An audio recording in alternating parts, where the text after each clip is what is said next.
I'm looking forward to a new wipe. It'll be fun. I just like the beginning of the wipe. It's entertaining. It's the best time. It's good. The best. It is good. I want to go PPSH PMC factory. I can't wait to do that, man. I love that gun. That gun is so much fun, dude. It's only good for like the first hour of the wipe. But you get to run so much cool stuff, right? Like things like that. Yeah, I had an absolute blast using the stock MP5 last wipe at the beginning. Yeah, so good. MP5, the standard one with PST. Oh, it's awesome at the beginning. Yeah, it's great. So good. M4 with M855. Man, it's a good time. It's okay. Not as good. There's a lot of recoil. To be fair, there is a lot of recoil actually. Yeah, it's like you play the start of wipe and you're like shoot the gun and it goes up. You're like, wait a minute, this gun's got recoil. What is this garbage? This ain't an M4. Yeah, I know what you mean. Yeah.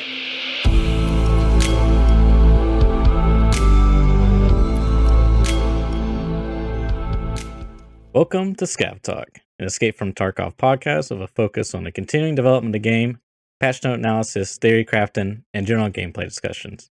I'm one of your hosts, Church. I do content creation, live streaming, and video editing. And I'm GigaBeef, a Tarkov YouTuber bringing many beginner and intermediate guides to players to help improve their game. And welcome to the show. I so nearly screwed that up, dude. I so nearly screwed that up. I was literally like, it was like slightly uncomfortable. I know. How's it going? How's it going? You good? Good. I was like, oh god, if he messes up, then I have to start over. And then what if I mess up? And you get into that like chain, that loop, the loop of just god. We can't have what happened last time. Let's not talk about last time. Let's not talk about that. So what's been going on? What's been going on? I'm good, man. I'm good. Been focusing a lot more on editing for Air Wing Marine. For those of you that don't know, I'm one of his editors, and I do like gameplay videos, meme videos, shorts, things of that nature. He does all of his Tarkov stuff, like the economy videos, I should say, and some other things too. But yeah, I've been like focusing, trying to get back into that. Want to get like a routine going again, because since COVID kind of just like knocked me out from doing that stuff. Like I tried to do a little bit of it, but like my energy was just like, I just get like, I'd rather just like play a game, and then I would like play Rocket League for 2 minutes. And just like, I don't even want to play a game. I just want to go back to bed. That's the worst thing, honestly, when you're ill, when like know you're so ill, when like even your favorite things you don't want to do them. Like that's when you know. Really that's when you know. Yeah. That's good though. Does he have multiple editors? Like, do you work with other editors of his, or like, how's that kind of work? No, we haven't gotten into that yet. But to my knowledge, he has other editors. We don't really speak that. It's like some kind of weird, like, multi, relationship. What's the word? Polygamous relationship. We just like, we don't talk about his other editors. Yeah. I don't really know, because I don't think I've seen any of their stuff. So I really don't know. Actually, I don't know if they've. Interesting. I don't know. Maybe they're working on something. I had one of them contact me about being an editor, and I was like, "Hey, you should just talk to Airwing. He's like really good about this stuff." Okay. But that's like the amount of interaction, because like we've invested in this piece of software that's basically like a cloud storage. And it's really cool because you can like upload videos, and then it will like generate the video, like a playable video within the folder, and then you can play it, and you can scrub through it. You can put timestamps and like comment stuff and like draw stuff. Like, hey, can you zoom in on this spot? And you can that's like, draw neat. on it. So it's kind of like a sort of shared like notepad, like workspace for videos though. That's for cool. Videos, yeah, cool. It's huge actually. We haven't even like broken the surface on the potential that app probably has, like, in all honesty. Yeah. And it's nice too because it has integration of my editing software.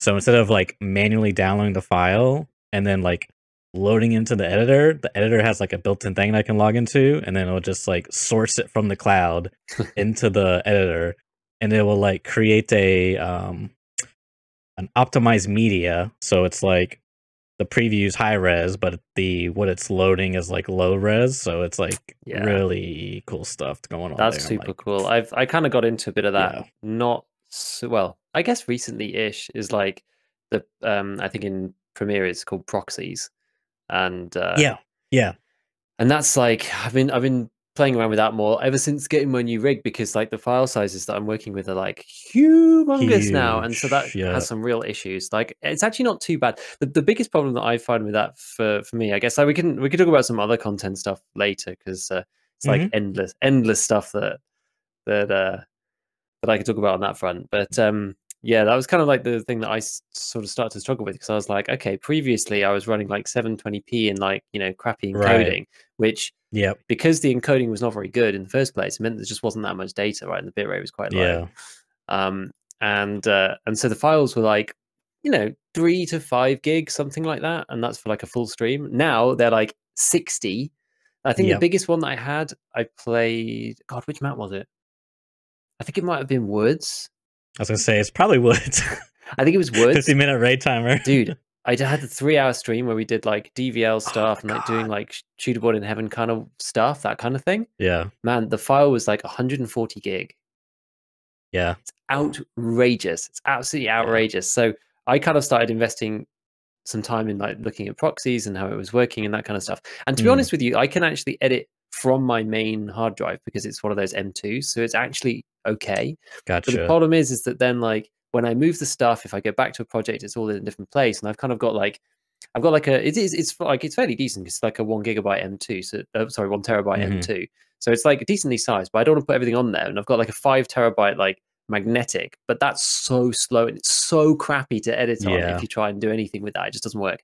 So I've been trying to like figure out how to do that, and like at the moment I'm actually just kind of keeping stuff on the M2 and like cutting up bits and video and then just doing it there, and then like moving everything wholesale later to the long-term storage, because it's just like so painful to go through. Because I was like, oh well, I'll just make some proxies, it'll be fine. Trying to do like just the creation of proxies for like 160 gig video takes like 4 hours. It takes forever. I was like, what? Like I want to to edit now. I don't want to edit in 4 hours. What the hell? So there's like one thing that I've been using called lossless cut, which is super good, and you can just go like in, out, snap, and it doesn't do any encoding. It just like clips a bit out of the video. And so then I've been using these like much shorter ones and then proxifying those, and then like that kind of thing. So I've like been trying to optimize the workflow and stuff.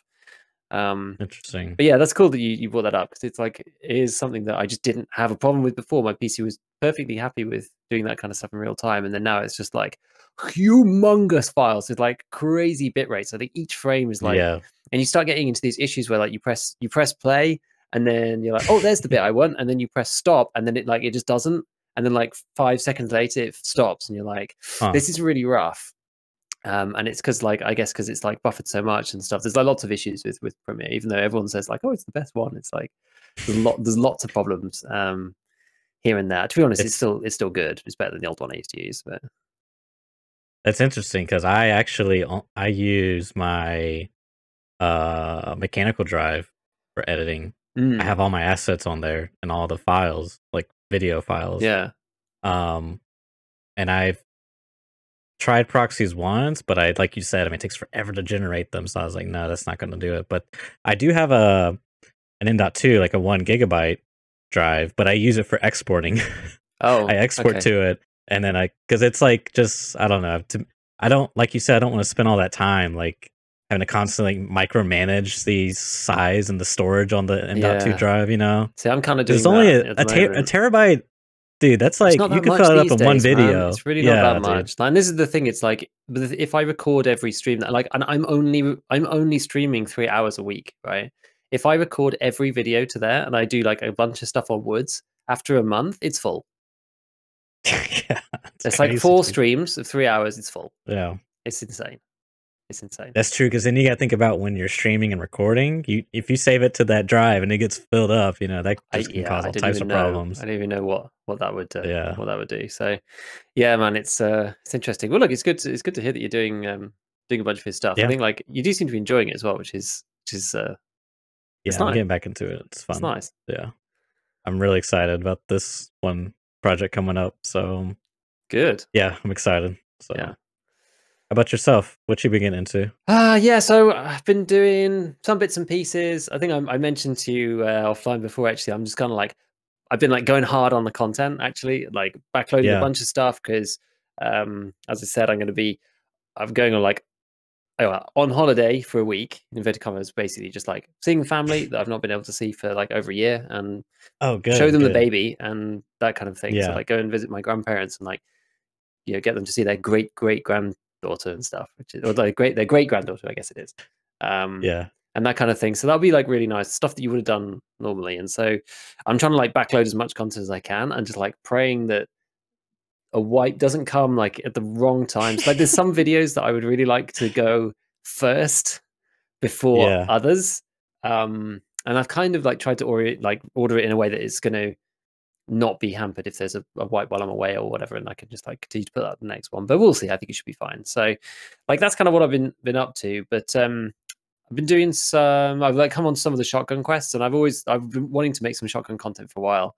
So I'm doing the Ushanka shotguns quest. Which one is it called? Setup? I think it's called Setup with Skier. And I absolutely I was completely like fed up of this quest last wipe.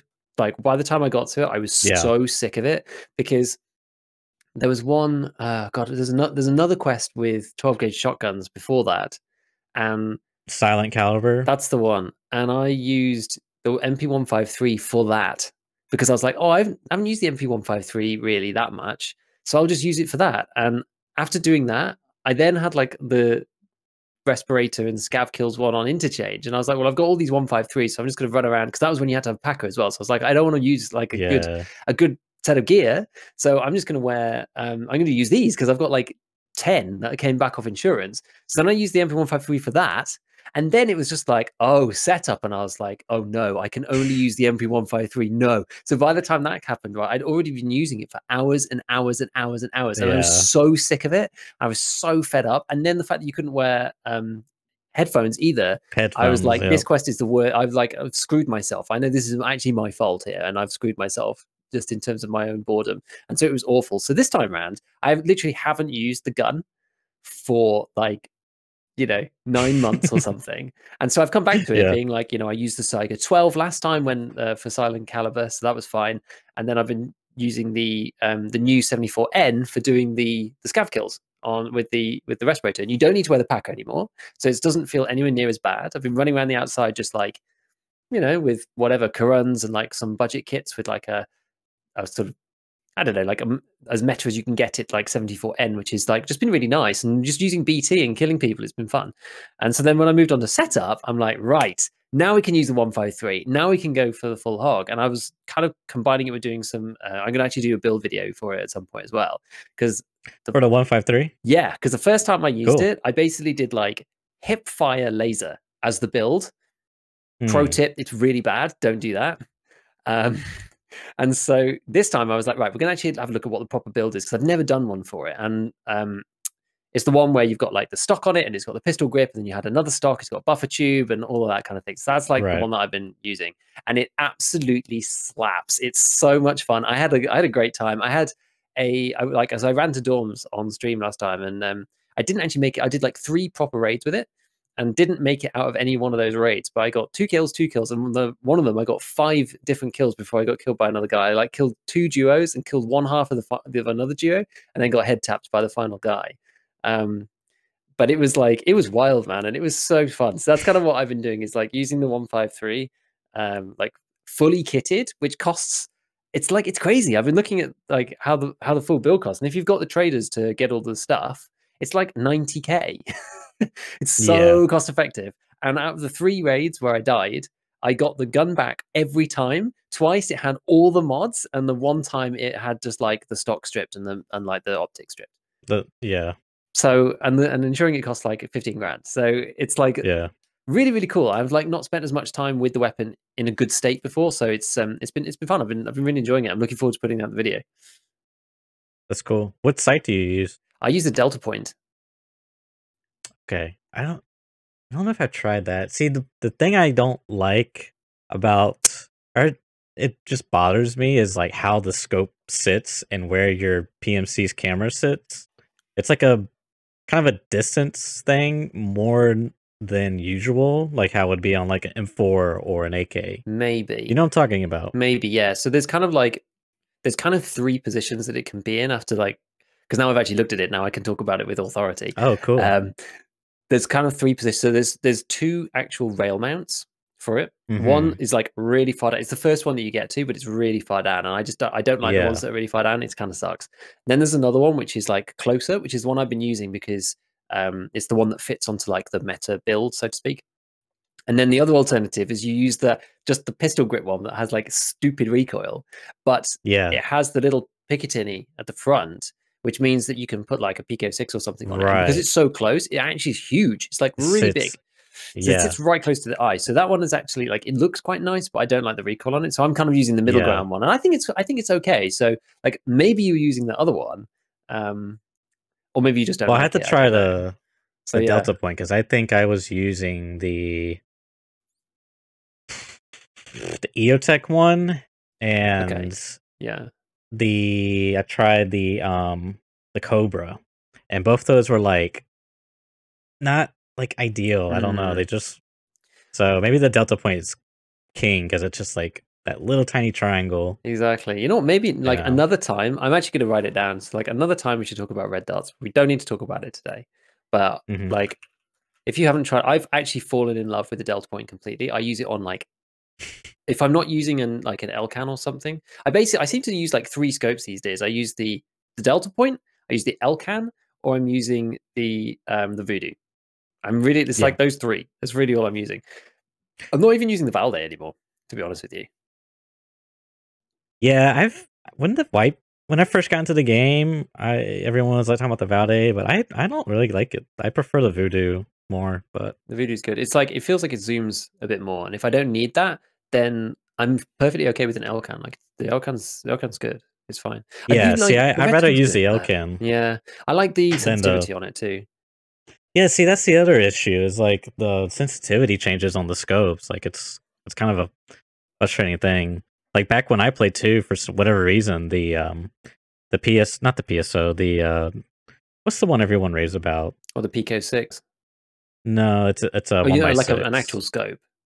Yeah. If it's not the Voodoo the or Valde, the Valde. It is the Valde. Okay. The Valde. Yeah. For whatever reason, for me, like when I was like on 1x, it was like super high sensitivity, and then when I like zoomed in, it was on super low sensitivity. Yeah. And it was like, and I was asking other people like, "Hey, is this like this for you?" And like, no, it's fine for me. I'm like, what? Like, it was like, are you guys just used to it, or like, am I bugged? And then like, I was finding other people that had the same issue I was having on like Reddit and stuff, and it was just like some weird bug. And then they did a patch where they like adjusted all the scope sensitivities and they like made everything normal-ish. But it was like, yeah. I don't know. I think that's the word, like normal-ish. Like they kind of like they made things better. It was an improvement. It wasn't like fixed. You know what I mean?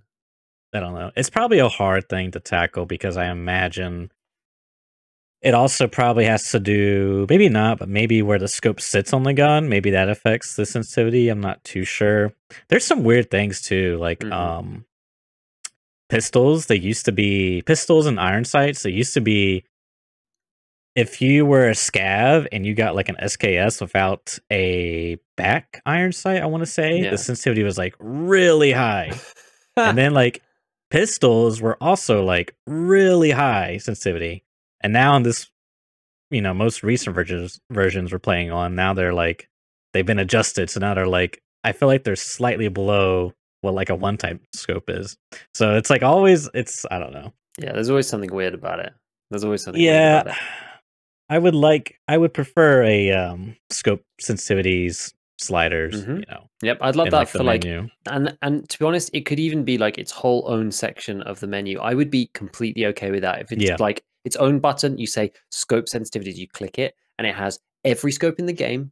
It has because like Tarkov doesn't even have like variable scopes in that like continuous sense like other games do, where you like go click. Right, it's like, what's the maximum number? I think it's 2. Are there any with 3 settings? I think it's only 2 settings for every scope. Pretty sure 2. I don't think there are any with 3. So you literally just like list every one and you say Elcan 1x sensitivity, 4x sensitivity, Valde 1x sensitivity, 6x sensitivity, right? And you just do that for every scope, list them all, and allow you to tune all of them, because the people who care will go and do that, and they won't care because like if you go back to something like PUBG, it's got like, I know that's much more homogeneous, and like it's you get at 2 times or at 3 times. It doesn't say what it is, even though you probably can kind of Right. work it out. But it's like in the settings there, you have like 2 times, 3 times, 4 times, 6 times, 8 times sensitivities. All there is their own things. And yes, in Tarkov is a bit more tricky because there's so many more scopes, but I don't see why you shouldn't be able to do that. And it doesn't have to clog up the controls menu. It can be its whole own section, which would be great. Yeah. And like, yeah, I mean, look, hopefully they go into a whole scopes overhaul at some point, which allows you to A, do that, B, to set your, I'd just love to be able to like set a gun up in the hideout, you know, turn lasers on or off, full auto, on or off, scopes at whatever magnification you'd like them to preload in at, zeroing what round would you like as a default on these various weapons, just like anything like that, right? Like they need to put all that in place before it feels completed, because all of those little things are quite annoying. You go into raid and the laser's off, but you want it on. You go into raid and full auto's off, and you actually want it on. And like the whole zeroing thing is like, again, that's a whole nother topic, and it's just insane. And they need to fix it. They really do. I think it's one of the biggest. It's probably one of the single biggest issues of the gameplay right now, and they've made it really in focus and really bad by bringing in that STM gun. Yeah, because it's like, oh, hey, look, here's the new gun in this game. But if you're using the good ammo, you won't hit anything. Yeah. Over any distance. Yeah, I mean, the whole zeroing issue and everything, and like the scope sensitivities, it's basically incentivized me to only use one-time scopes, because it's just like there's too much BS to deal with. Yeah, outside of one time. Exactly. Anyway, right, I'm going to park that. We're going to park that. I'm going to write it down. We're going to say red dots. We're going to say zeroing.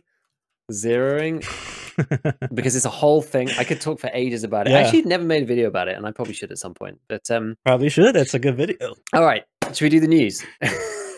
Yeah, on to the news. So Bitcoin barters, the Tetris greenback trade. Yes, the stock has been increased. I want to say 900 if I remember. It might be 1,000. Know what it was changed to, but I've been keeping those in my thing for a while, because I bought a bunch before, and I was like, I wonder if it's, and I was like, oh look, it is, and I bartered for Bitcoin and sold it, and I was like, oh, there you go, they changed it. So I'm not sure what it's at. What do you think it is? 900 now? I saw a Twitter post, and I think it was like in the 800s. Okay. So I don't know. I assume it's probably 1,000, probably an even like a rounded number. But man, can you imagine a guy that's been like hoarding all these green batteries and, and Tetrises? Because now prices are going up on those green batteries. Probably Tetrises too a bit. So thing is, like, I'm not sure whether, because it's kind of a combination of two things, right? It's like they made the trade super difficult because you had to get 2 of both things. But it looked like it made sense back when Bitcoin was worth like 800. And so if you stored them and like tried to get the barter, then it was like, oh, this might work.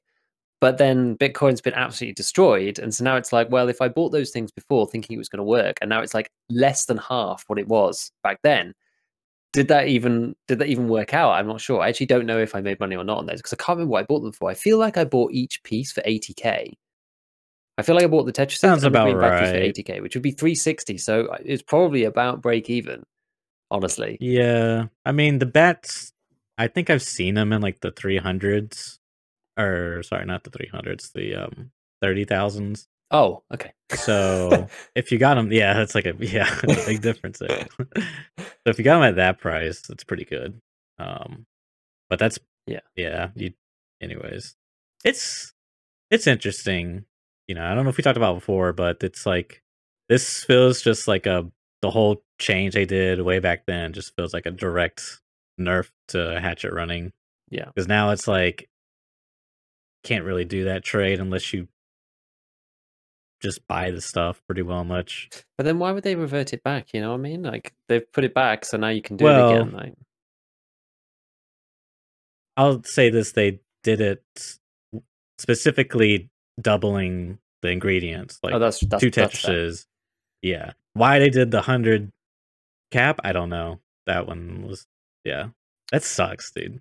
Like that sucks so much. 100 cap thing man. is rubbish, right? It was like, dude, as soon as that hit, and it's like it's like, can you imagine a guy that was like, you know, like, oh, I'm gonna go do this trade now because I got this Tetris. I'll just buy another Tetris. I'll buy another green bat, and it's impossible to do the trade. Yeah, because I feel like there's some botting going on. But anyways, yeah.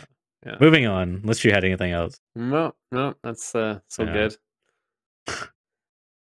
Nikita. All right, labs cards have Yes. been What have resupplied. they've been resupplied. There's now more. You can actually buy them. They're not 700,000 rubles. Yeah, they reduced the price by half ish, and then it's like the stock is like plentiful. So, wipe confirmed. Is this the pre-wipe event?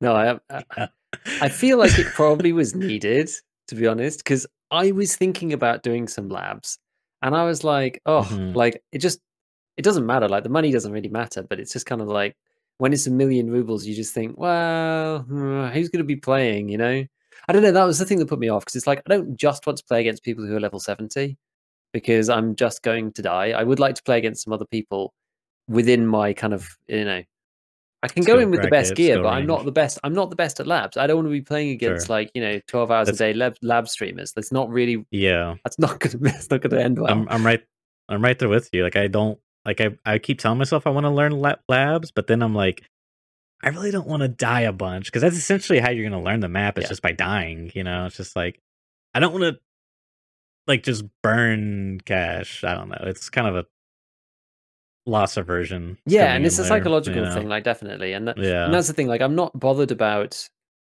I'm actually I'm not bothered about the cash really at this stage because it just doesn't matter. But it's that like, what's the experience going to be like? Yeah, that's the more. Yeah, and it's then more you about like I'm factor going to spend my in. time doing it. It's like, is it just going to suck? Yeah, and then you factor in maybe some RBG gamers. You know, it's like it's just tough, man. It's tough. So yeah, some people have got some real good seats out there. You know, it's RGB socks on.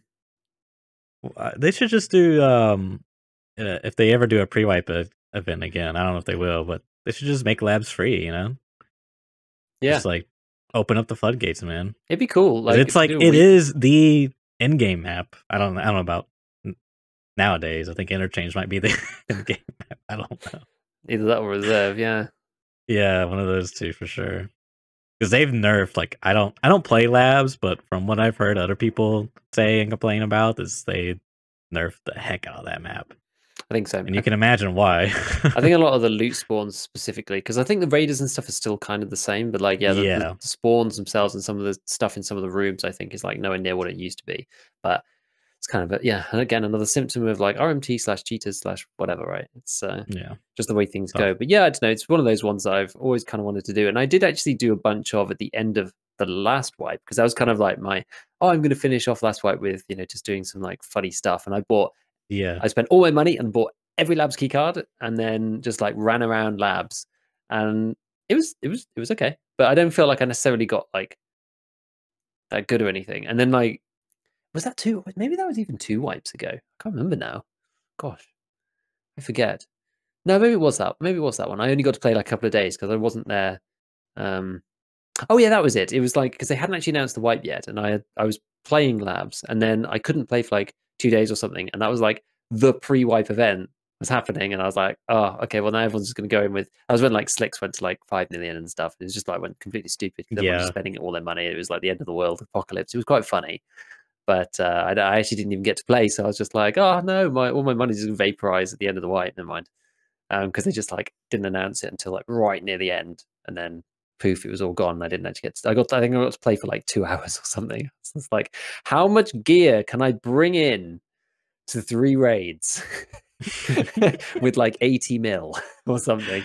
Like, how stacked can one PMC be entering into a raid? So.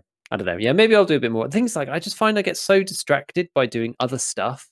I tend like this is the problem. Like I kind of like keeping my builds sort of like within the realms of like what they're supposed to be. So it's like the ones I've been doing recently. Like if I'm using the AK-74N and I'm like not like going completely full out. It's like running around with that and a slick just feels kind of weird. Like I'd rather keep it kind of like all kind of balanced. It's like I'd rather run like a gazelle armor or like a Corund or something with that and BT and then like a Ratnik helmet. I don't know. Something feels weird about going like, right, well, I'm going to test out this gun, but I'm going to test out this gun whilst wearing Fort and an Alton. I just like it doesn't like gel with the way that I like to play. And so I end up doing stuff like, oh, I'm going to play, this AP20 like shotguns builds for a bit, and then this, that, and the other. And then people come in, and they're like, "Oh, why don't you spend your money? Like, you need to spend your money on good gear. Like, look, my man's got 120 mil, and he's running around with a Corundon or whatever." And I'm like, it's like, it's just shit. I just do what I want to do, and like, yeah, it is quite funny, especially when people catch me like,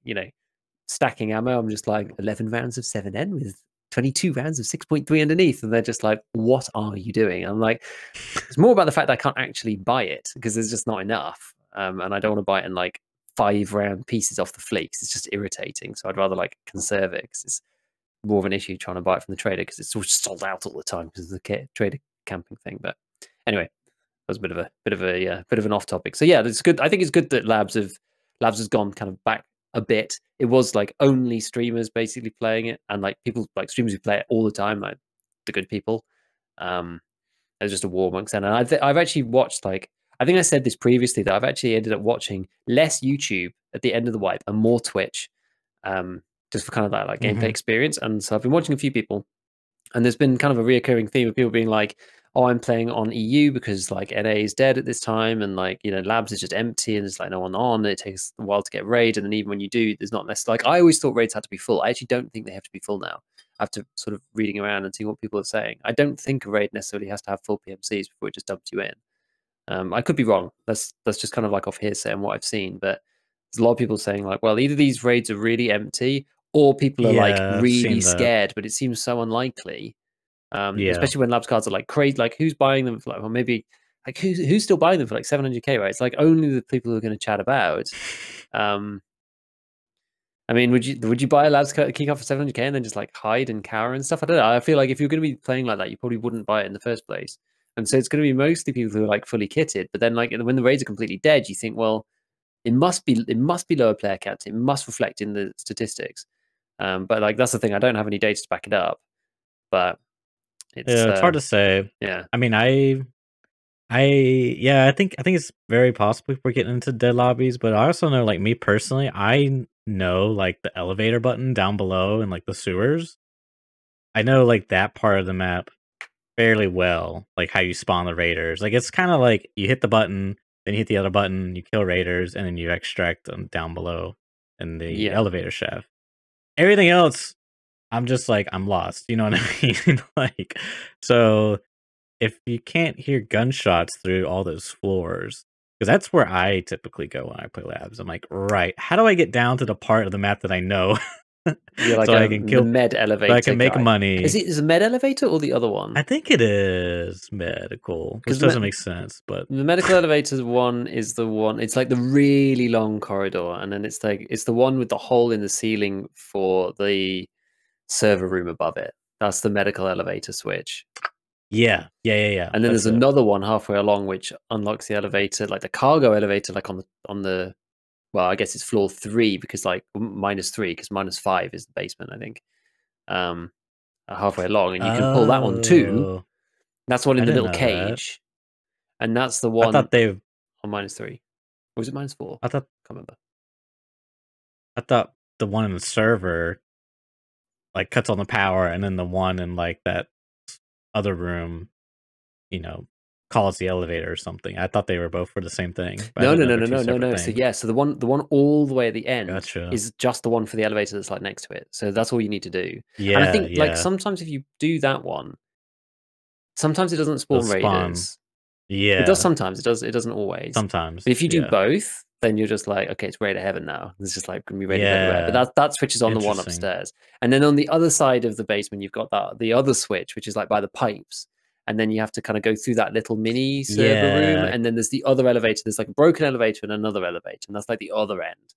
I get lost over there. Yeah. So I try to stay on the side I know. There's so many players who play like thousands of hours of EFT and have played Labs like 5 times. There's like so many people because it's one of those things, right? And it's a bit like what we talked about a couple of weeks ago about me playing Interchange, right? It's like I don't play the map, so when I go, I get killed, so I don't play it because I just die when I go there. So it's the same for Labs, right? You expect to be able to go and play it like Customs, Reserve, Woods, Shoreline, whatever, right? The maps you do know, and then you're like, well, I got to learn this. It's hard work, and the people also on labs are like really good, and you don't know whether they are, you know, actually legit or not. It's just like a lot of question marks because of the things you see in the community too.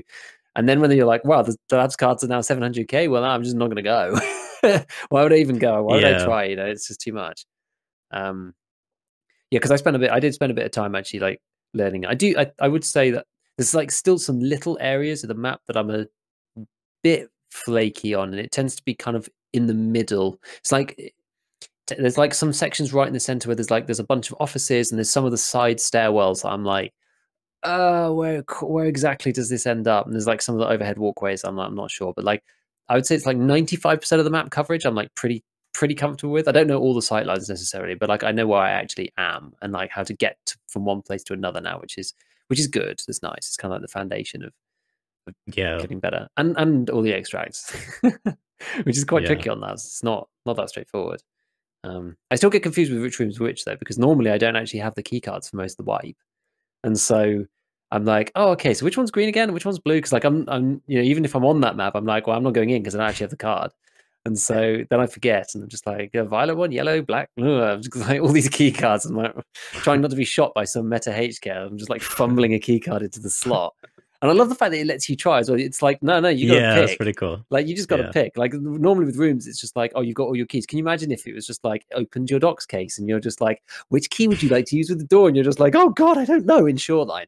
Like Labs is like that, right? Because it's just like, which color would you like to try in the door? And if you try the wrong one, it's like, nope. And everyone's like, you can hear the Altins like running from the background. You're like, oh God, please leave me alone.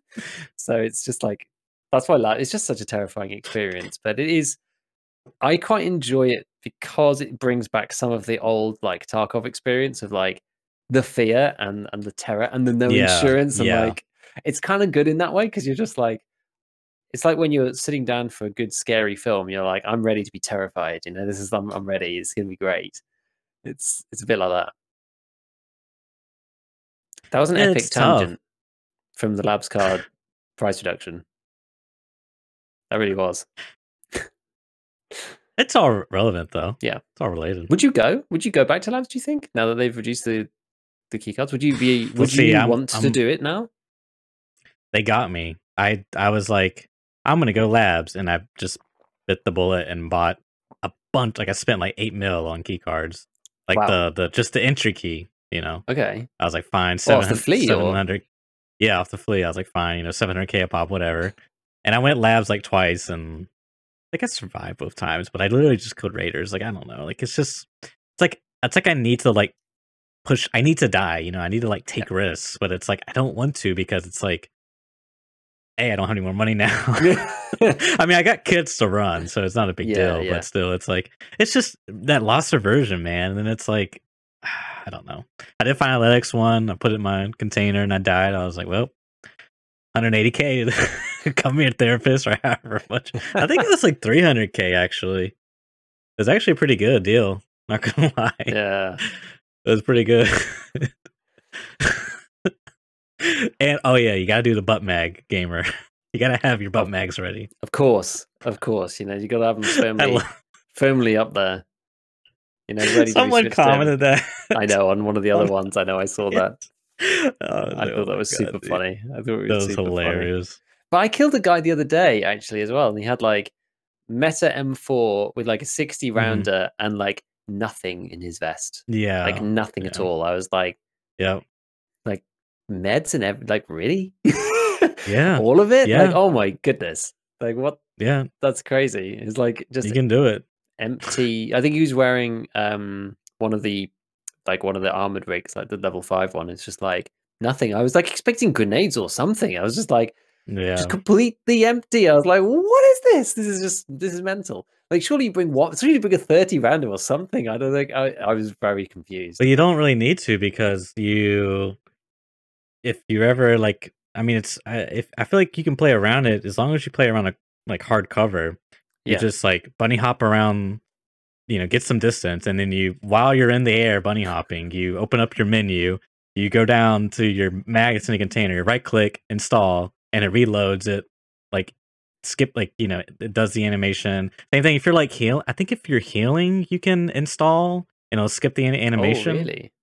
Yeah. Like it's It's kind of busted, honestly. Yeah, that's And then kind you of just big. drag the mag back into the container. Yeah, The because it one goes that's like into the rig, and then the other one into the gun, and then you drag the other one back into the container. And yes, like the thing, one of the yes. things that like I started doing more, like I kind of knew this was a thing, but like when I saw a couple of people do it, I was like, oh yeah, this is like so smart, it makes so much sense. It's just like Oh never yeah, drag anything into slots unless you're actually doing Tetris, where you just like you drag the thing just onto the case and it's just pops it straight in. It's like so yeah, quick. yeah.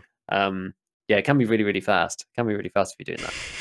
But yeah, it's oh man, Yeah. it's crazy. Those But butt mag gamers, man. I don't blame them, but you know, it's kind of it's a bad feeling, man. You kill the guy, and like you said, you just got. I guess I just loot his gun because everything else is kind of Yeah, he's his got armor's probably zeroed. You know, it's his just armor's like zeroed because I shot him a bunch of times. He's got 6 rounds of yeah. M995 left and a 60. The most valuable thing you can't get access to, so it's the rounds, you know, the ammo. So, anyways, what I did want to say was we spent a lot of time on this topic, but I know. This is um, okay. This is fine. This is fine. labs is such a hard thing for them to handle. I'll say it like that because it's the in-game content, and because it's not like it's gate kept by money. You got to buy the card or find the card, right? Then, like you're saying, like yeah, you know, people are like, oh, just go offline mode and learn the map. Well, it's like I'm not playing against players, and that's kind of like the whole thing of Tarkov out set up. It's like a your typical squared map, and you Yeah. got spawns all around the map, and people are gonna like come across you in your path. So like you don't really have that experience in offline. Like you can't really replicate that. So it's like you have to just like spend the money, spend the time learning the map. And then it's like, okay, well, let's make it attractive. Let's have raiders on there with really good gear and really valuable stuff. And then let's litter the map with really valuable loot. And then you have the hackers, and they're like, well, let me go to labs because I'm a god gamer now. So it's like this really hard thing for them to deal with because it's like if we nerf the loot on the map, then the hackers are less incentivized to go there. You know what I mean? Yeah. It's like such a I know. I know. I almost feel like it's one of those things where like balancing for that is dangerous. It's a dangerous path. It's like a lot of the other stuff like right. RMT and like banning people, you can't give stuff to your friends and like all this kind of stuff. It's like you start to it's a little bit like it's a little bit like oh god, what's it called? There's like DRM. You remember when all this came in on like it's DVDs and like games and all sorts of stuff a while ago. It's Yeah. like digital rights management stuff when like pirating was like super on the rise and like everybody was on the pirate base like before it got cracked down on. And the whole point back then was like, okay, well now you have to be basically connected to the internet to play every game because it needs to go and like Yeah. authenticate whatever. And the only people that you end up hurting is people who either like have their internet cut out or they lose their disc or whatever. Because the people who are hacking these games are just cracking the DRM off the software. So the only person that actually ends up getting hurt is the guy who bought it legitimately, which is really Yeah. sad. And it's kind of this. It's sort of the same, I think, in some ways. It's just like you make it really tough for doing RMT. You ban people because they're like giving stuff to other people. You've nerfed the loot on various maps. Like all of these things they've introduced, and it's like I get it, but when you disproportionately hurt like the player base more than the people that you're trying to, because like the people who are It's doing this tough, kind of running, man. like they're still just going to carry on doing it. I know it makes it less profitable or whatever, but it's still profitable, so they're still going to go and do it. It's really tricky. And then right, the accusation, which is a funny one that they always get accused of well, they don't really want to get rid of the cheater problem, right? Because even players who've bought EOD, right? How many times do I buy EOD? Well, I Yeah. buy it once. I bought it, 3 years ago, and I played the game for thousands of hours. And now I'm never like, when am I ever going to pay them again? Because they said I'm going to get all free DLC. But a guy who goes on, hacks, gets banned, goes buys another copy, because it's a legitimate business. If you're going to make more money out of running it and selling the stuff for real money, and it's actually just like it just becomes part like you're running it as a business, it just becomes part of your expenses to be buying new copies, and then BSG actually ends up gaining from that. It's criticism that I see raised quite frequently against BSG as to why they don't want to tackle the problem. And I think it's unfair because I think they are actually trying to tackle it because they know that if they don't, it will ultimately kill the game and people won't play it anymore if they don't do it. So I don't think they're that short-sighted, but it is one of those things you can imagine being sat in their shoes thinking like, it does make a lot of money this, this these old hacker boys. But I don't know, it's a tough one. I just think balancing for that is dangerous. I just think it's dangerous. I agree that they have to be careful. I understand it's one of the more accessible ways they have to counteract that, right? So I can understand it and it's ultimately it's kind of just a battle of businesses, right? They're on the if hackers are ruining the game, people are complaining about it, and less people are playing because of hackers. Well, it's like, well, we gotta counteract that, and then hackers are like, well, we want to make money, so we're gonna keep hacking. You know what I mean? It's a complicated one for sure. Yeah, it is. It is tricky. It is tricky. Shall we? Should we move? You got another topic, or shall I go ahead? No, go ahead. All right. What you got? So, hit me with it.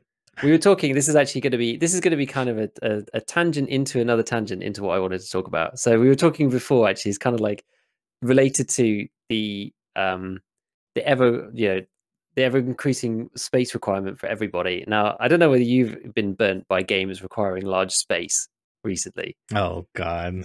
I remember the first one that actually I had an issue with was when I started playing Final Fantasy 15, I think it was. Wow. And that was like, I was like, oh, you could do like the partial one or the full one. And I was like, let's do the full one. It's just like, well, that'll be 160 of your finest gigabytes, sir. And I'm like, you what? And I had to buy another hard drive. And that was my introduction to just the new world of like, we're going to just introduce every asset and just like keep these really bloated, backlogs of content or whatever. Because apparently they literally just ported a load of stuff over and just never used half of the assets. So it was just like easy to do it. And then the next one, right? So I actually remembered about this because of the thing that I'm wanting to talk about, and pulled up the article because I thought it was super funny at the time, which was something that came up on BBC here. And it was Xbox and Call of Duty calls a record of broadband data use in the UK. And this is back in November. And this is literally the article where it's like the UK's leading internet providers have experienced recent record broadband use recently as a result of new Xbox consoles. The factors that may have fed into the Tuesday's figures included Activision releasing updates to Call of Duty Modern Warfare and Warzone that ranged up to 65 gigabytes in size, right? Not to mention the fact that the actual game itself is like 120 gig. And then an update to Destiny 2 that was also 65 gigabytes. The release of Assassin's Creed Valhalla, which was 60 gigabytes. It was like, basically they broke the UK's internet for a day because everybody had to download Warzone. And all the updates was absolutely mental. And yeah, I remember when I downloaded the new Call of Duty. It just didn't work on my computer for ages. And but it was just huge. It was like 120 gig or something. I was just like, man, between this and like Final Fantasy, it's like I'm nearly up to like half a terabyte in 2 games. It's just absolutely insane. That's crazy. It's just crazy. But what reminded me of that in particular was actually looking at Warzone, which is like a headline that caught my attention because like I've not been playing Warzone at all. I'm not a huge fan of Warzone in general, just because I don't really like high time to kill games particularly. I just find them, I don't know, it's just personal preference. Like there's definitely arguments for them being more skill based and stuff, but I just don't like them as much. But what caught my attention was the whole like Warzone nuke event, which I actually, because like I literally don't follow the game at all and haven't been looking at it, and so this kind of passed me by. I didn't even know it was happening until I just like stumbled upon it somewhere, and I was like, oh, what is this? And they were like, oh, the Verdansk map has been destroyed, and it's like a reveal of a new map kind of thing. And so like I went and had a look at it and like see what had happened, and there was like a whole event and blah blah, and it reminded me again of, I don't know whether we even spoke about this on the podcast, actually. I remember speaking about it to somebody, but I can't actually remember if it was on here with you.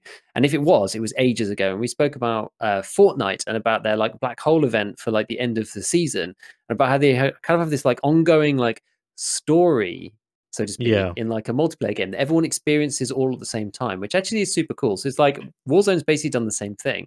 And they've been doing what I really hope, like, and I don't expect them to do it now, but I would really hope that EFT would take a leaf out of these books as something that really like keeps players engaged, keeps people talk. Like it makes a huge buzz for the game, right? Like it makes such a buzz for the game. It's crazy, right? The Fortnite thing, like I read the article and I was like, man, that's so cool. And I don't even like Fortnite, right? That's how awesome it is. So this one's just like, you know, I'm sure like other people have read about this, but I thought it was awesome. And it was just like, you know, I read a few different articles and it's just like, you know, why did it get nuked? It had been long leaked and theorized that the nuke would destroy it. And like they were missing in Warzone, even though they've been in all the other Call of Duties ever since COD 4 because of the big, you know, it was like the big turning point in the single player there.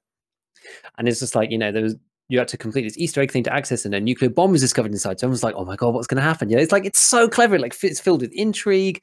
Like, all you do, you read the article, and then it's like, everyone's thinking about, is it going to happen? Is it going to happen? And then it does. And then it's like, everybody has to play this kind of like apocalypse thing for a day. And then like the whole map changes, and you can never play the old map again. You know, it's like those kind of like game transitionary things, I think would be awesome. And I can imagine a situation where EFT in the future doesn't have wipes, but it does have that kind of thing, right? Because you imagine you wouldn't actually like, it would be a wipe in some senses, but you wouldn't actually need to call it that. It's like, you know, your hideout got destroyed, and whatever you've got on you is like what you get to carry on with, or something like random stuff like that. But I just feel that like these games kind of almost crowbar it in because they're multiplayer shooters first and foremost, because Tarkov has the RPG element, and it has traders, and it has lore, and it has like an actual like full backstory and stuff, right? Like you could, I don't know what they're going to do with the single player. I mean, there would probably, you know, there's going to be a single player that they make, but you could make the multiplayer in this fashion as well, and it would be, you know, it would take creativity and it would take, you know, doing. But I think it would be awesome, and it's like the perfect setting for it. It's absolutely perfect. You can like storytell within the game and use updates. It's like the inspiration that I had, like I'm going on proper monologue here, but like the inspiration that I had when I did the day in the life of the Scav video contest thing that I entered a while back for BSG, because I was like, this is a bad version of what I think you should do. Give meaning to the wipes, give meaning to the map updates. Why not? It's free to do so. Just do it. And this reminded me of that, because I read this and I was like, man, this is so cool. And people absolutely love this kind of thing. And like Tarkov's not quite ready for it. Like it isn't. The game's not finished enough. It isn't ready in that kind of like polished way. Like the mechanics are, you know, I think this is the weird thing about like beta versus alpha versus, you know, release, whatever, is that like the game's like super polished in terms of the actual like mechanics of guns and that kind of thing, but like the framework of the game is like still got so much to go, and you really need that in place first before you start doing this kind of thing. But I'm really excited because I think it would be amazing. This kind of thing in Tarkov would work so well, man. It would work so well. It really would, because it has the, like you were saying, the RPG elements, the lore, like the, yeah, I mean, it's really, I mean, they'd say it's like a story-driven game. Yeah. So it's like, that's like right up the alley for sure. I want to ask you something though. You mentioned, I think you mentioned this last podcast too, that there's like a single player mode for Tarkov. Can you expand upon that? What exactly do you mean by that? What did I say? Like just now, you mean? Yeah, just now you were like, you know, in the single player aspect of Tarkov, like, well, yeah, I kind of meant the sort of the quest, like not quest, sorry, like the campaign that they're bringing in, and I don't think anybody knows how they're going to do it and whether it's going to be online or offline. But I kind of always assumed that it would be like more like a Call of Duty offline type thing, like you play it single player offline. But I don't know. It's just speculation. But that's what I meant. I meant like the campaign story that they're bringing in for EFT. So do you mean the story quest, the storyline quest? Because there's supposed to be a main story. Yeah, the main story, like, and however that gets done, whether that's like, because I don't even know if that would be like, is that going to be done in multiplayer? I don't know. It might not be. I see. Because I always assumed it was. It might not be. You know, it might not be.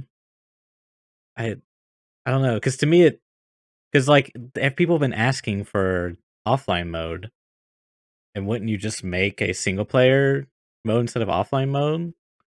Because like they said, that's coming. I don't know. It's just, I don't know. Anyways, I don't know. That was just like, I just wanted to clarify. Yeah, that was just like that was just like a random like take for it, because I don't know how they're going to do it, and they could do it either way. They could make it. In some ways, I'd be kind of disappointed if they made the story mode just like a series of quests as they are now within the game. You just have to go and like play all the same maps and stuff. Because like I just don't know. I just don't know how they would incorporate it seamlessly enough to make it make sense. You know what I mean? Like, how do you make a linear story Well, maybe it doesn't need to be linear. Maybe you do have to go and find the places, and then there'll be like cutscenes and that kind of thing. I feel like it's not controlled enough if it's like out on multiplayer. I don't know. Maybe I'm going to be completely wrong, and they're going to do it differently. But I Well, see, I always think assumed that it would be kind of more like a single player type of thing. Right. And you could Because maybe squad like you said, into. you would have more control It's over more, like yeah, the narration, yeah, for sure. And then it's like that's kind of the worry for me is that this storyline quest that they're going to be rolling out here soon is just going to be more of what we already have. Go kill 5 scavs on customs. You know what I mean? yeah, So I like, yeah, I'm kind of with you on there.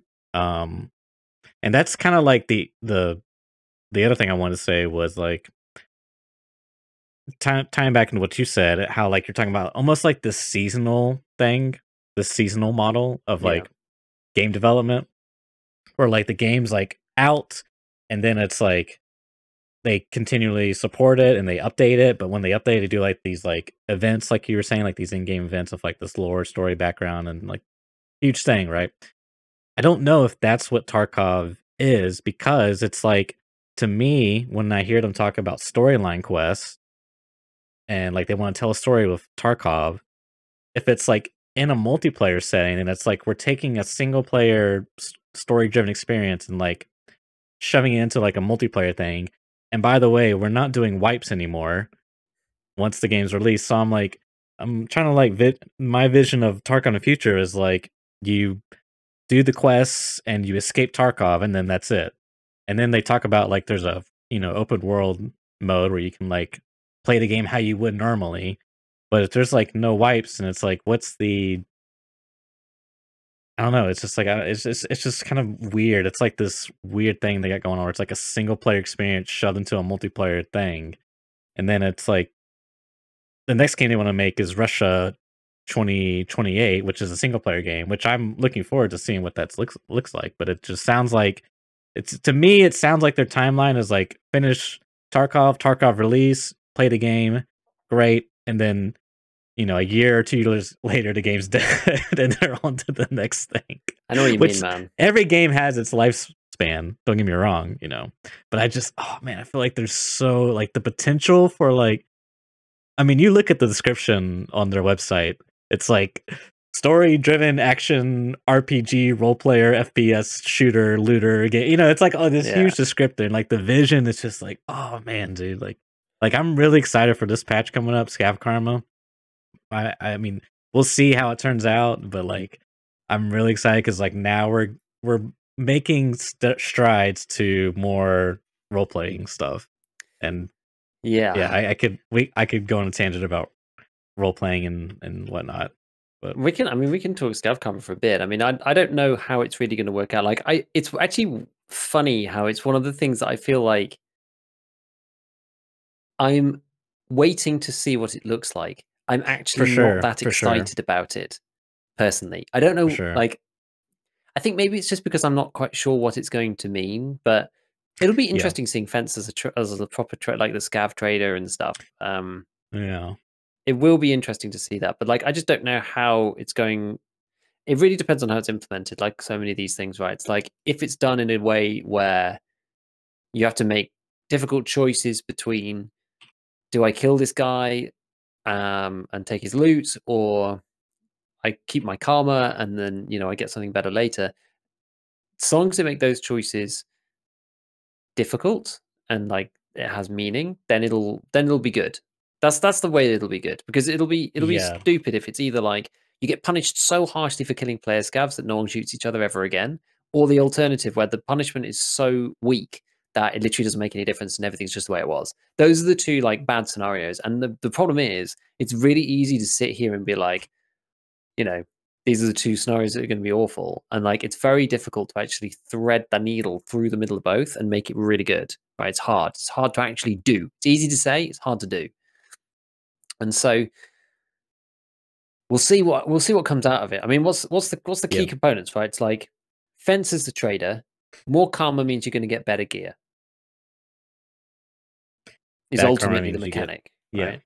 That's it Yeah. really. And is it faster? Do you have more? Do you get more scavs? Do you get quicker scavs if you have better karma? I don't I'm not know. sure. I don't know. I'm not sure. I mean, I'm kind of there with you. I feel like it's the implementation ultimately isn't going to affect anything.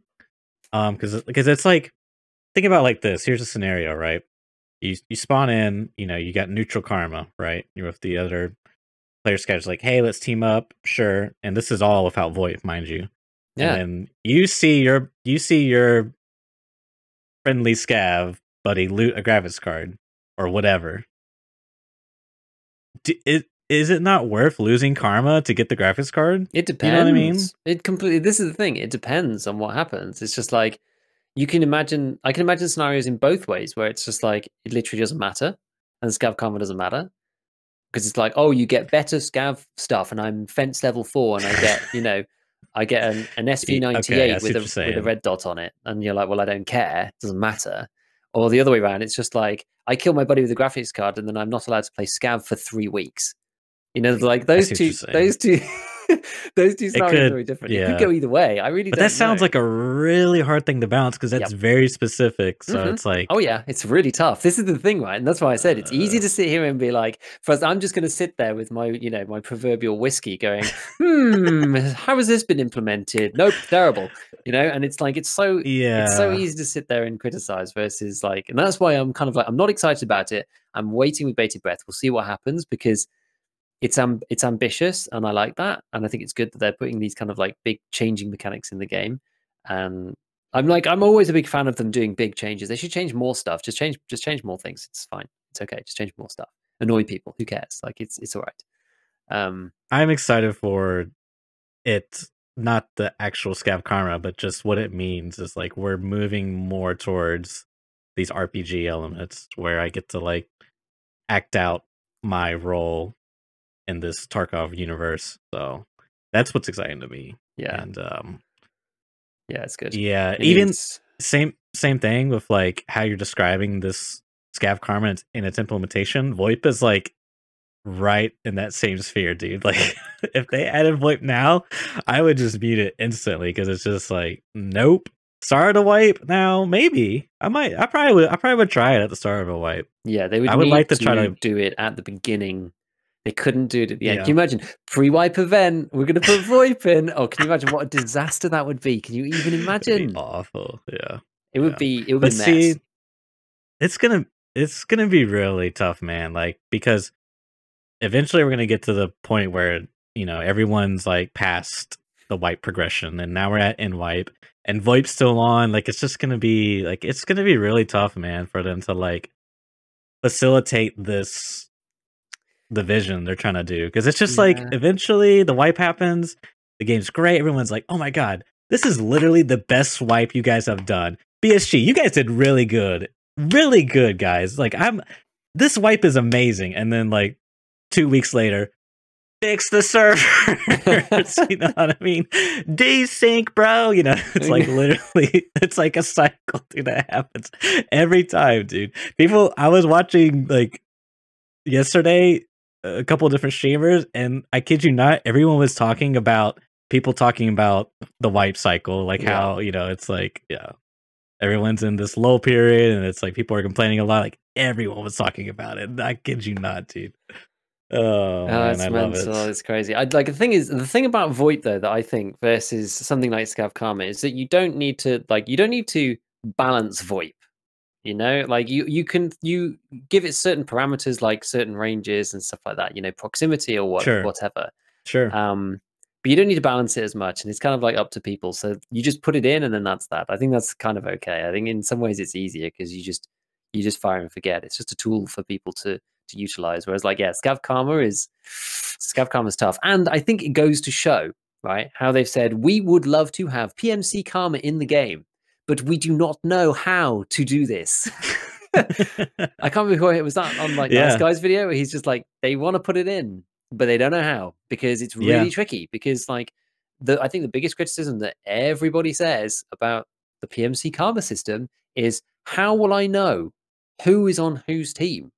How am I going to know? Everyone looks the same from a distance. Everyone's wearing the same, like, not the same kit, but like everyone is wearing a kit. Oh, You know, if someone's wearing Fortin and Alton, you've got absolutely no way of recognizing an American person from a bear person, right? It's just crazy. So you need to introduce all sorts of other mechanics to get PMC's thing to work.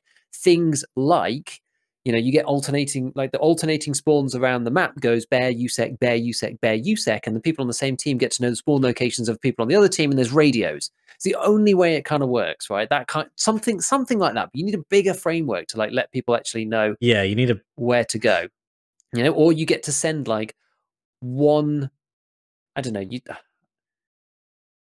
oh man, I'm thinking so many crazy ideas now. It's not even worth bringing them all up because it's just mental. Like you get a map to begin with, or you bring your map in, and then like you get to put like a marker down on all the other people in your factions on the map. Just one marker at the start. And if you meet up, you meet up, and if you don't, you don't. You know, that kind of thing. but see, I don't think you need to like go in that detail. Like for No, me, what I think is like if you zoom out a bit and let's say we're in an open world setting, right?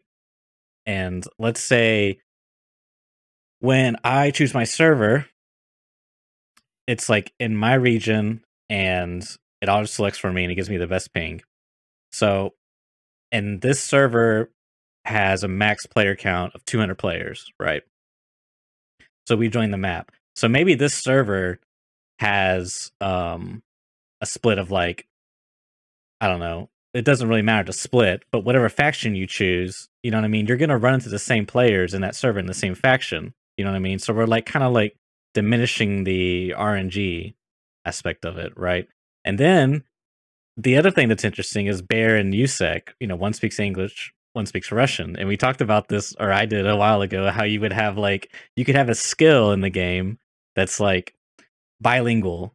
And as you use VoIP between each other, it basically what it would do is, and I don't even know if this is even possible. This might be like too like the internet can't handle, you know, sending a voice file over like a MP3 over and then like jumbling it and then sending it back because that's kind of my idea, right? Is like if you're two different factions, you try to talk, it jumbles it up, and as you level up the skill, it like slightly unjumbles it because like ultimately it's like if we can't like have a communicate in game within these roles we're given and these factions, then like what's the point? You know what I mean? Because exactly. otherwise, it's just like we're kind of just like shoving it on there. So I don't know if like it's such a cool concept because it's like this reminds me so much of. Sorry, I'm like Go for it. going ham right now, but this reminds me so much of GTA RP, right? You have, you know, it's like the game and it's like a framework, right? And you have like these two roles, you know, criminal and cop, right? And pretty well much, you know, if you could be like you could be a civilian, I guess you could say, but that's all the gameplay elements are built around that. You know, I mean, you can rob banks, you can steal cars, you can, you know, hijack people, hold people hostage. As a cop, you can like arrest people, you can find them. You know, I mean, you just like they built all this framework around it. But there isn't like a language frame, like a language barrier. This is like a whole different. This is a whole nother layer added onto it. You know what I mean? Because they want to have it where it's like you're two enemies, right? And you speak two different languages. Um, in like their raid series, using that as like a reference, right? And this USEC and this, you know, he finds out that like he's the bad guy or whatever, and like he wants to take this, you know, documents and work with this bear who's like trying to like work for save his country or nation or whatever. And it's, I mean, it's really cool, man. Like it'd be such a cool thing to like act out that's not like forced upon us, you know what I mean? Like the support is all there, you know. It's just like it's I don't know, man. I think that's that's kind of what we spoke about before, right? It was about like building the framework to allow people to do what they want, as opposed to like yeah. you need to give people the tools to do stuff and then just like let people go, rather than like saying, okay, you must use this thing. It's like making the scav plus PMC extract. It's like that's not done in the right way, and so it's never Yeah, used. that's forced. Like it's like I don't know, Yeah, it feels so like arbitrary. Like it's like, you know, It's like because PMC. the foundation isn't there. It's like they skip to the end. Exactly. Yeah. They're like, oh, this is the outcome that we want. So we're gonna just like we're just gonna put the outcome there. Now go Yeah, do it. that's And then true. it's like, well, you didn't fix any of the reasons as to why this We doesn't have happen in the first nothing. place. There's none of the framework and the tools in place to allow this to Yeah, actually ever realistically occur. right. We don't have anything to build to that outcome to Yeah. get there, you know. Yeah, exactly. Besides like voice lines and hand signals, which is like I guess that's a brick of the foundation, you know. It's something. So It's yeah, something. it's something, I It's guess. just not enough. It's not enough to actually bridge that gap to get people to Yeah, do it. we need more for sure. Yeah. So So it's interesting, but yeah, I don't know. I'm not sure how it's gonna work out. Honestly, I mean, I'm probably playing like I used to play lots of factory scav. I'm actually playing even less now than I used to be honest. I'm playing pretty much only PMC now, um, oh yeah. and I think it's probably after playing so much factory that it's kind of like playing a scav seems kind of redundant in some ways too. And it's like I don't really like scavving on other maps because it takes too long. So I've just kind of stopped playing Scav completely. So I don't know how. That's partly why I'm like not as keen. But we'll see. Look, we'll see. Like if it's there as like part of a completely new wipe, I think it'll be interesting. Like the progression's going to be longer in the next wipe anyway. The hideout's going to be much harder to get to or get through, I should say, because it's going to be more Why do you expensive say that? to do stuff. Like just because of all the cost increases. You know, normally what happens with me Oh, that's is that true. like I go through and like even just the starting ingredients for the generator in the whatever, right? Yeah, You got to have like a few pieces for it. And you won't have the hideout. Sorry, the flea market. the flea market. So Yeah, you that's got to true. either go and find that stuff or wait until you're level 10. And then like normally the way that I do it is I get the Bitcoin farm up and then put a card in and then like it makes a coin and then I buy a card and then it makes another coin and I buy another card and it makes 2 coins and I buy another 2 cards and it's just like this like endless like self-fulfilling machine and then it's just like 50 cards and then that's it. And I don't think that's going to be that easy this way because Mm, it'll be similar but it won't be quite as like the exponential curve is like flatter, you know, yeah, and like the solar power is like really expensive now and there's lots more places to spend your yeah. money if you want max But hideout at all costs. I mean, honestly, just having one card is good enough, man. Like, it all pays for itself, you know. Yeah, of And the course, sooner you can and get it over with. yeah. But I just like I don't know. I think a lot of people. I'm like super completionist about it, and like even if it Yeah, I feel wasn't you. I feel you. economical, I'd make all the modules anyway. I think just because it's like Yeah, I want to just finish the hideout. You know, it's just I like to do yeah. it. It's kind of part of the like. How else do you finish Tarkov right now? You can't finish it any other way. So I Right. just kind of like think, well, full hideout, kappa, like this kind of thing. Those are the things to like finish the game. Because I think like right now, like the way that I consider the game to be completed. And I'm probably not going to actually get Kappa this wipe. It's not looking like I'm going to just because I'm not playing enough and not doing enough of the really hard quests. But like for me, completion of Tarkov right now is like full hideout, getting Kappa, and having a full set of Labs key cards. I think that's like what I would deem as completion. You know, because like you get enough money to buy red basically, um, and that's kind of what I did last wipe, and have the ability to do this wipe, but can't really be bothered. But I think that's probably like my version of like to complete it. And I'm Yeah. not going to do that this wipe. I'm probably not even going to buy red key card at all, and I'm not going to get Kappa either. So I've only fulfilled one out of the three, and I did that ages ago. So And it's kind of funny because I'm thinking to myself, it's like, well, what's my version of completion? hmm, And then it's like, get to level 40, so then you have all the traders unlocked, and then just start making money and you fill up the Bitcoin farm. But it's like, why did I even bother rushing the experience? You know what I mean? Just to get yeah. to the end game that's nothing to do anymore. You know, it's kind of funny now that I think about it. So, And I think that was why because I'm one of also. those guys. Sorry, no, go ahead. Go ahead. I was just gonna say I'm one of those guys that like, you know, when the wipe happens, I'm like, all right, 8 hour shifts, let's go, baby, let's grind. You know what I mean? Yeah, well, yeah, same. I mean, I put a lot more hours in when the wipe has. I think it's because Yeah. for me,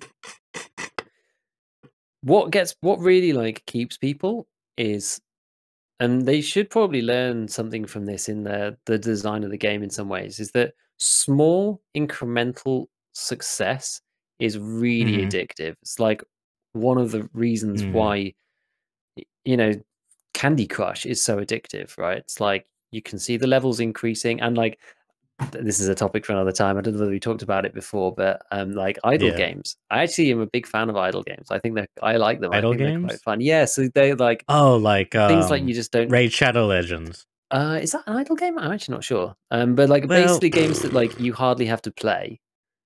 yeah, Like they're yeah, I know like what you running mean. real time in the background, and like you make a few strategic decisions, and then you leave it for another 3 hours or whatever.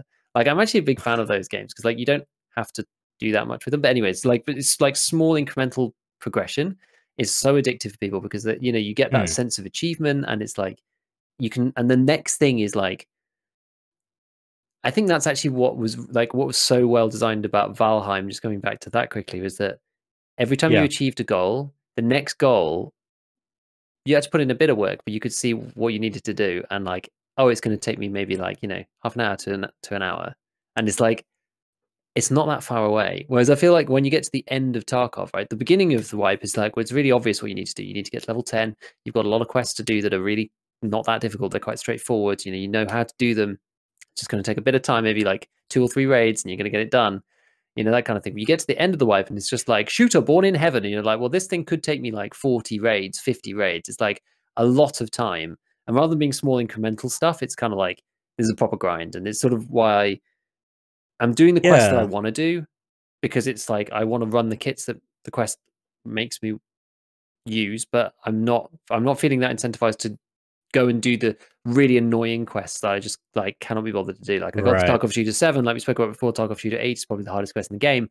Tarkov Shooter 7 I've gotten to, and I'm having to kill PMCs with suppressed bolt action rifles. I'm just like I just fed up of it. I just I'm not enjoying it, and so I've just stopped doing it. It's boring. So I'm doing the other ones. I'm doing the Ushanka with the shotguns because it's funny because you run around with a shotgun blasting people with AP 20. It's hilarious. So like that kind of thing, I think is why, yeah, I'm not going to finish it this wipe in terms of Kappa probably, but also I think should be relooked at some point. I mean, I know they're all placeholders.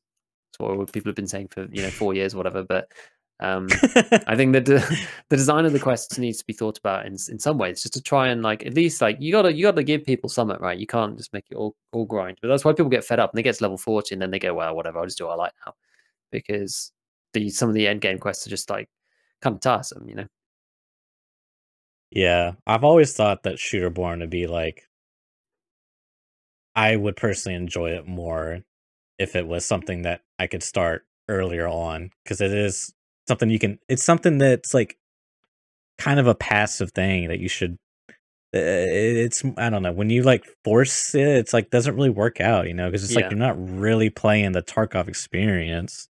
You're like literally rushing spawns, trying to be 100 meters away exactly. Like it would be such a more conducive thing if it was like just something you could passively work towards while you're doing these other, like you're saying, smaller Yeah. quests, like go fetching the pocket watch or whatever, so I don't know. Yeah. I just find like so often, like it depends on how you play, but like previous wipes, I've ended up doing like woods and shoreline shooterborn without trying to do the quest because I've ended up on the quest and then just doing it.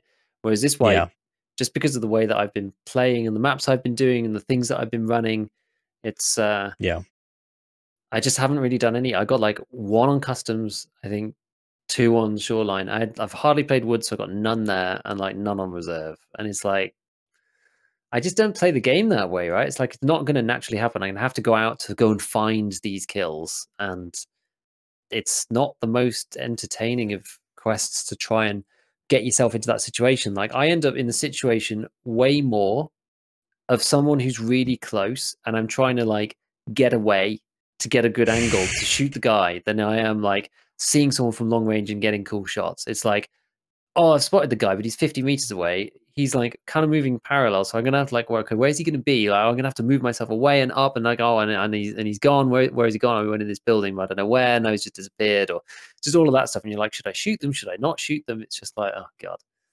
I find I end up in those Yeah. situations much more doing shooterborn, and it frustrates me a bit. So yeah, I think you're right, right? Like if it was unlocked like really early from mechanic, oh by the way, you prove your worth, that kind of thing, and it starts right at the beginning, then maybe because then you're doing the quests on those maps already. You're playing woods and stuff. Because I played woods at the beginning of the wipe, but then not towards the end, and you actually get a chance then of getting some of those kills early, and it still feels as rewarding. Because you're like, oh yeah, I got one of my shooterborns. It's like no real advantage in gating it to like way later. Yeah, it's tough. That's a tough one because it is coming from a perspective of I want it to be like this way, so it would be easier for me. So it is kind of like tough to. I don't know if it would add to the Tarkov experience if it was at the beginning of accepting, Gunsmith Part 1 or whatever. I don't know, but yeah, you're probably that's right. just kind of we're just kind of saying, oh, it's not really conducive to like entertaining gameplay, so just like basically take the quest out, kind of thing. That's sort of what I'm saying. I mean, but then there is some truth to that though, because I do feel like it isn't really within the experience. Like I don't know, like because if you want to like do the quest, you're gonna gamify it. So how do you gamify it? Well, you learn the spawns because that's where the PMCs are gonna be to start a raid, and you learn the passes are gonna go, and then you learn where I can sit to get exactly 100 meters. I mean, I don't know. I don't know if that's really like. It's like you're playing a different raid versus your typical raid. You know what I mean? I don't know if it's like the same thing. I'm not too sure. So, but like, I guess it sort of makes it interesting because people going to raids with different objectives. So that's true. There's that angle to it as well. There's that angle to it too. So it's just tricky. Yeah, we'll see. We'll see how it ends up. I'm looking forward to a new wipe. It'll be fun. I just like the beginning of the wipe. It's entertaining. It's the best time. It's good. The best. It is good. I want to go PPSH PMC factory. I can't wait to do that, man. I love that gun. That gun is so much fun, dude. It's only good for like the first hour of the wipe. But you get to run so much cool stuff, right? Like things like that. Yeah, I had an absolute blast using the stock MP5 last wipe at the beginning. Yeah, so good. MP5, the standard one with PST. Oh, it's awesome at the beginning. Yeah, it's great. So good. M4 with M855. Man, it's a good time. It's okay. Not as good. There's a lot of recoil. To be fair, there is a lot of recoil actually. Yeah, it's like you play the start of wipe and you're like shoot the gun and it goes up. You're like, wait a minute, this gun's got recoil. What is this garbage? This ain't an M4. Yeah, I know what you mean. Yeah, because you're just like you get back to the beginning of the wipe and you're like, oh, I've been given 3 because I've chosen USEC. This is brilliant. And then you go into wipe and you're like, oh my god, it's got 85 recoil. This is insane, and it's got an 800 RPM. So it's just like, yeah.